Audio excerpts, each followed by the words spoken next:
Hello everyone. So today I'm going to take the 7th chapter in Vistas, Evans tries an O-level. Evans tries an O-level by calling Dexter. So this is a story about Evans, who is in the prison, who is in Oxford prison, and he wishes to write the O-level exam in German. He wanted to add some educational qualification. He wanted to learn. So we'll see that whether he is successful in writing his exam or is it a plan for escaping from the prison. Should criminals in prison be given the opportunity of learning and education? Dramatis personae.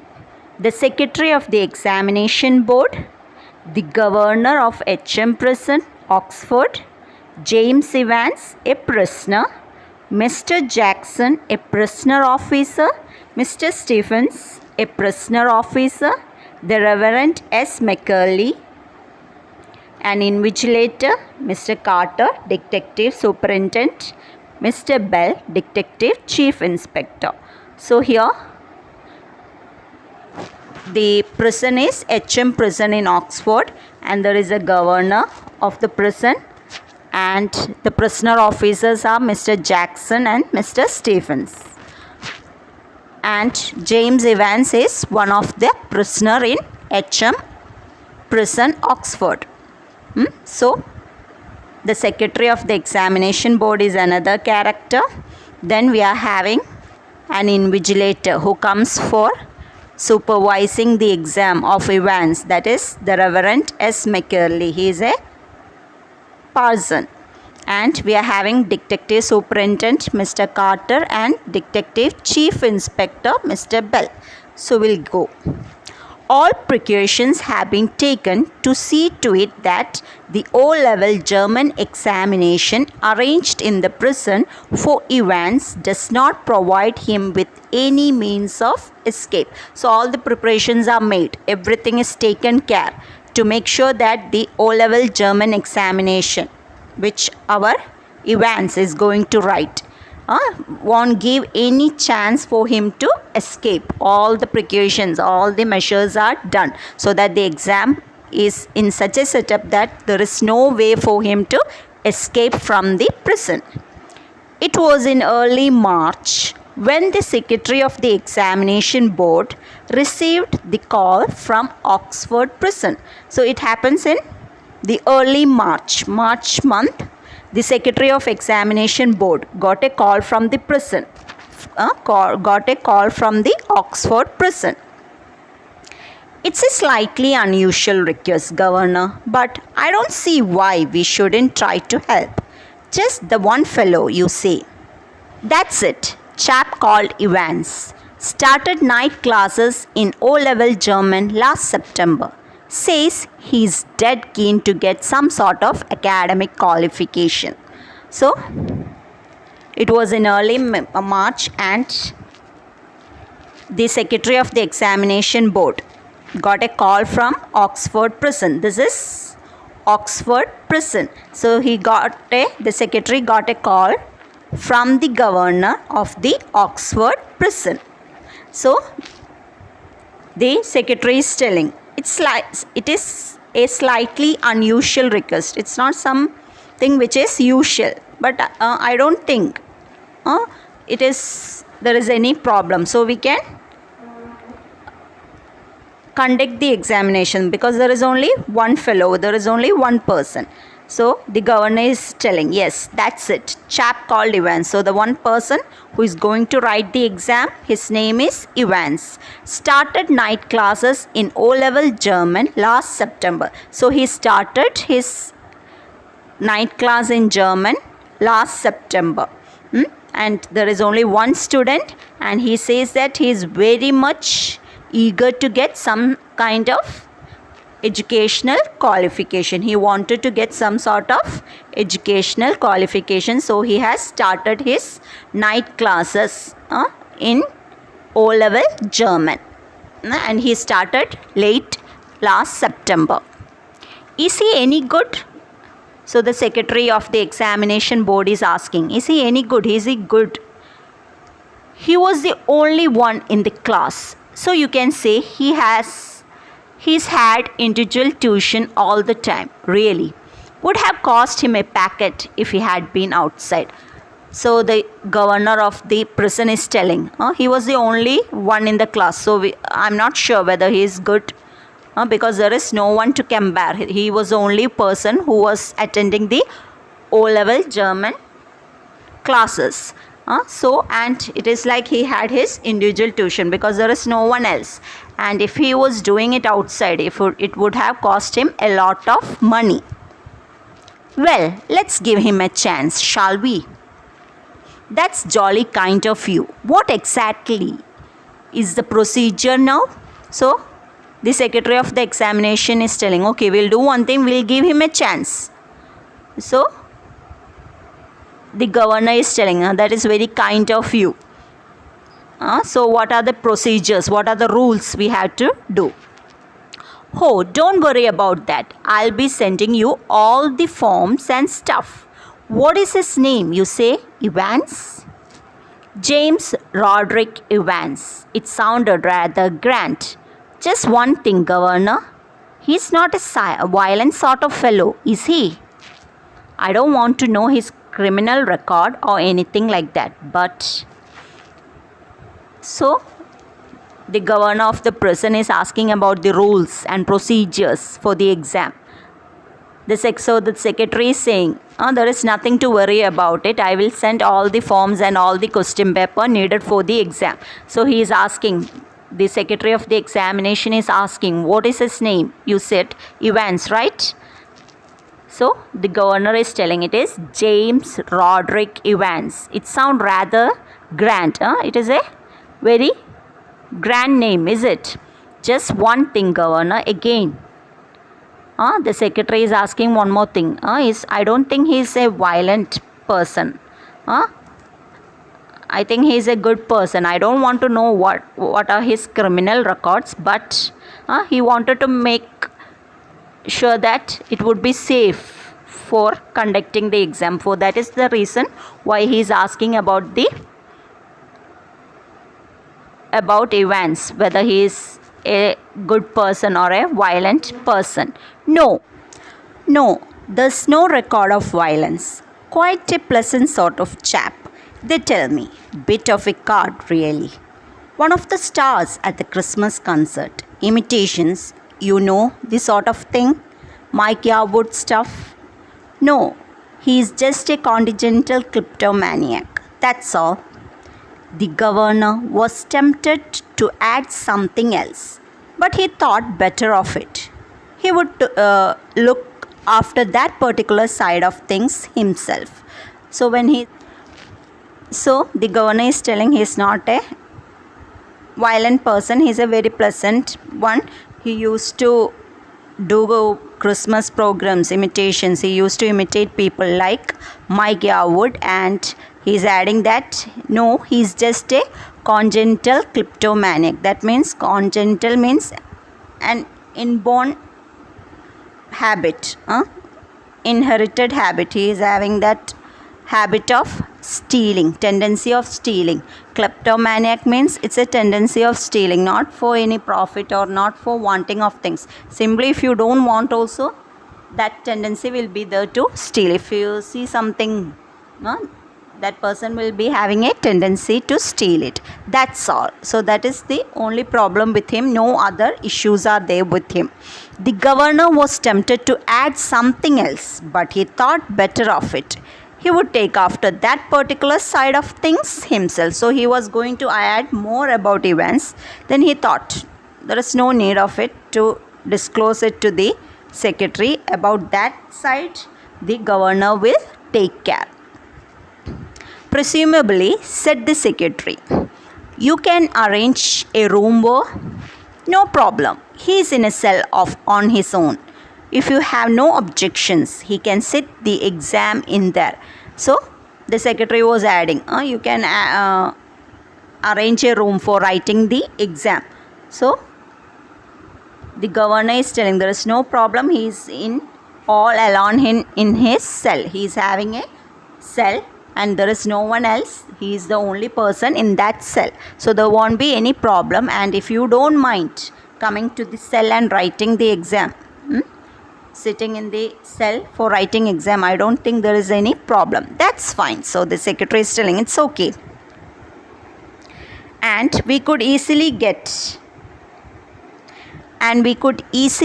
one of the persons from St. Mary Mag's to invigilate if that's, and he's telling okay, there is no problem and we will get the priest from St. Mary Mag's, so to invigilate, to supervise, if that's okay. Fine, yes. They seems to have a lot of parsons there, don't they? The two men chuckled good-naturedly and the secretary had a final thought. At least there's one thing, you shouldn't have much trouble keeping him incommunicado, should you? So he's telling, okay, that is fine. There is lot of priests there. So we can ask one of them to come, and they are laughing. After that, the two men chuckled good-naturedly and the secretary had a final thought. At least there's one thing. You shouldn't have much trouble keeping him incommunicado, should you? So, and he is telling there won't be any trouble keeping him quiet because there is no one there and it is easy. No one will see or talk with him. So there is no trouble in keeping him quiet.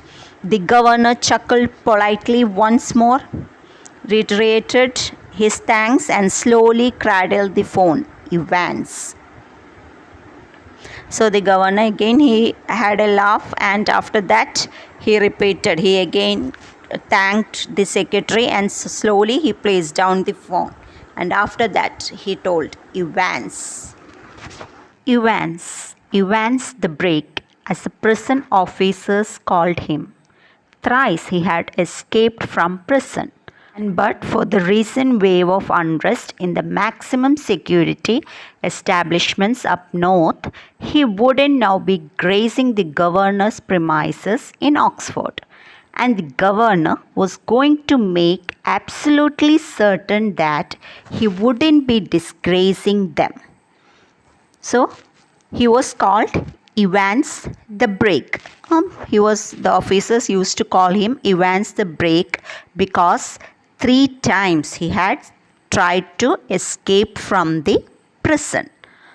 But now with this security and all those facility in the Oxford prison, and he won't be doing it again, and the governor was going to make it sure that he won't be insulting them by escaping from Oxford prison. Not that Evans was a real burden, just a persistent, nagging presence. He would be all right in Oxford though. The governor would see to that, would see to it personally. So, he is telling that Evans was not really a burden, just that always that troubling sort of person, always disturbing. He was a continuous troubling presence was there in him. And the governor is saying that anyway in Oxford he is not going to escape from there, and the governor would personally check on him. He would take care that Evans will not escape. And besides, there was just a possibility that Evans was genuinely interested in O-level German. Just a slight possibility. Just a very slight possibility. So he was thinking whether there is a possibility. It can be that he is really interested in O-level German exam, but there was only a very small possibility in that, and very, very small possibility. At 8:30 p.m. on Monday, 7th June, Evans' German teacher shook him by the hand in the heavily guarded recreational block just across from D Wing. So on June 7th, Monday at 8:30, Evans' teacher came and wished him wished him in the recreational block, the entertainment block across the D wing. Guten Glück, Herr Evans. Pardon? I said, good luck. Good luck for tomorrow. Oh, thanks, I mean, Dange's gone. You haven't a cat in hell's chance of getting through, of course, but I may surprise everybody, said Evans. So his teacher wished him good luck in German. And at first he was not able to understand. He asked, excuse me, what did you say? So he said, good luck for tomorrow. And he thanked the German teacher, and the German teacher was telling, I don't think so, there is a chance for you to pass. I may surprise everybody. So Evans is telling, maybe I will surprise everyone. Maybe I will pass, get through. So that was having two meanings that we will see. At 8:30 the following morning, Evans had a visitor. Two visitors, in fact. He tucked his grubby string vest into his equally grubby trousers and stood up for his bunk, smiling cheerfully. So, at 8:30, Evans had two visitors. So when they came, he tucked his dirty banyan innerwear into his dirty trousers, into his dirty pant. He tucked it inside and he stood up from his bunk, that is the bed, and he smiled happily. Morning, Mr. Jackson. This is indeed an honor. Jackson was the senior prison officer on D Wing, and he and Evans had already become warm enemies. At Jackson's side stood Officer Stephens, a burly looking man only recently recruited to the profession. So Jackson was the senior prisoner officer of D Wing. He was in charge of D Wing, and both of them were warm enemies. And besides Jackson, there was another officer. His name was Stephen. He was recently appointed, and he was a very stout, bad-tempered officer. Jackson nodded curtly. And how's our little Einstein this morning then? So Jackson, he nodded and he said, how are you, little Einstein? Wasn't he a mathematician, Mr. Jackson? I think he was a Jew, Mr. Jackson. Evans' face was unshaven and he wore a filthy looking red and white bobble hat upon his head. Give me a chance, Mr. Jackson. I was just going to shave when you burst in. So when he was called Einstein, Evans told, isn't he a mathematician? I think he was a Jew. So Evans was not ready. He was unshaven and he wore a dirty, ugly looking red and white bobble hat. This is bobble hat. Okay, so he was wearing that hat on his head and he was not shaven. And he told, give me some time, Mr. Jackson. I was about to shave when you came suddenly. Which reminds me, Jackson turned his eyes on Stephens. Make sure you take his razor out of the cell when he's finished scraping that ugly mug of his. Clear? One of these days he will do us all a favor and cut his bloody throat. For a few seconds, Evans looked thoughtful at the man standing ramrod straight in front of him. A string of Second World War medals proudly paraded over his left breast pocket. So, when he was telling, I was about to shave, Jackson told, that reminds me, Stephen, make sure that no razors are kept in his cell. You have to take everything out after he has done his shaving. Maybe he will use that for cutting his throat. So for a few seconds, Ivan looked thoughtful at the man standing ramrod straight in front of him. So he was looking at the man standing near him. Ramrod means stiff. So there was lot of medals was displayed on his left side of his breast pocket. Mr. Jackson, was it you who took my nail scissors away? Evans had always worried about his hand. And your nail file too. Look. For a moment, Evans' eyes smoldered dangerously, but Jackson was ready for him. So he asked, was it that who took my nail scissors away? So he told that, yes, I took your nail file also. This is nail file. I took your nail file also. So after hearing that, Evans was really angry. So his eyes burnt dangerously. But Jackson was ready with an answer. Orders of the governor, Evans. He leaned forward and leered, his voice dropping to a harsh, contemptuous whisper. You want to complain? So he told, it's the orders of the governor.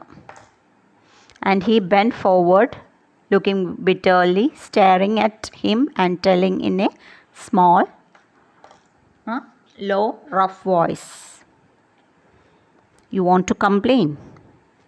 Evans shrugged his shoulder lightly.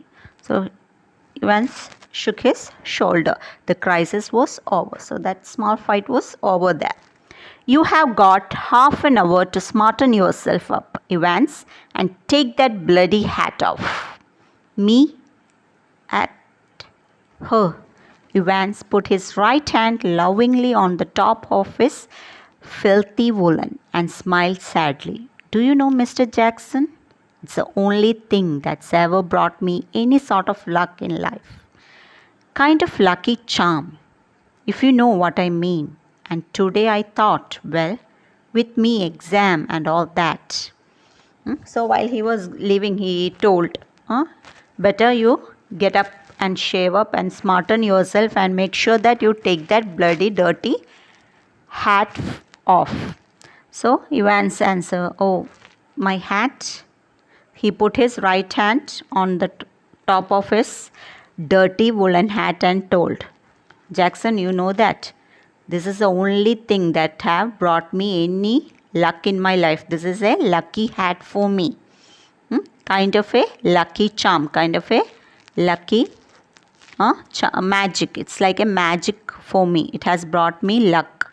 And you know, today I'm going to write the exam. And if this hat is there with me, I think that he is telling that, please let me have this hat on because it's a lucky hat for me. It has brought many good things in my life.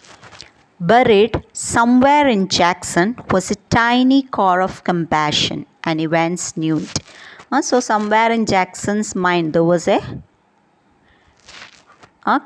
sort of pity, and Evans knew that he could win that. So he was able to win Jackson by emotionally saying those. Just this once. Then Shirley Temple, if there was one thing that Jackson genuinely loved about Evans, it was his long wavy hair and get shaving. So, okay, he told that just this time. And he called him Shirley Temple. Shirley Temple was a artist, who was an actress with long curly hair. So because he was having hair, and Jackson hated his long wavy hair, and he told that get shaving. At 8:45 the same morning, the Reverend Stuart McClearly left his bachelor's flat in Broad Street and stepped out briskly towards Carfax. The weatherman reported temperature considerably below the normal for early June, and a long black overcoat and a shallow crowned clerical hat provided welcome protection from the steady drizzle which had set in half an hour earlier and which now spattered the thick lenses of his spectacles. So the same morning at 8:45, from a Broad Street, from the bachelor's flat, Mr. Reverend Stuart McClearly, he came out of his flat and he was walking fastly towards Carfax, and the weather was considerably normal, and he was wearing a long black overcoat and there was a shallow crowned clerical hat to protect him from small rain, slight rain. Drizzle means that slight rain which had set half an hour earlier, and it was sprinkling on the lens of his spectacles. In his right hand he was carrying a small brown suitcase which contained all that he would need for his morning duties, including a sealed question paper, paper envelope, a yellow invigilation form, a special authentication card from the examination board, a paper knife, a Bible. So besides that, he was having a small brown suitcase and it was having the things which was needed for his morning duty. There was a sealed question paper envelope, there was an yellow invigilation supervision form, a special authentication card from the examination board, an authorization card from the examination board, a paper knife, a Bible, and a current copy of the Church Times. So he was having all the things needed for the exam. So here McClearly has taken all the things necessary to conduct the exam and is heading towards the prison, and in the prison Evans is getting ready before the exam. So that's the end of part 1. So the continuation will be taking in the next part. Hope it's clear for you, and thank you all.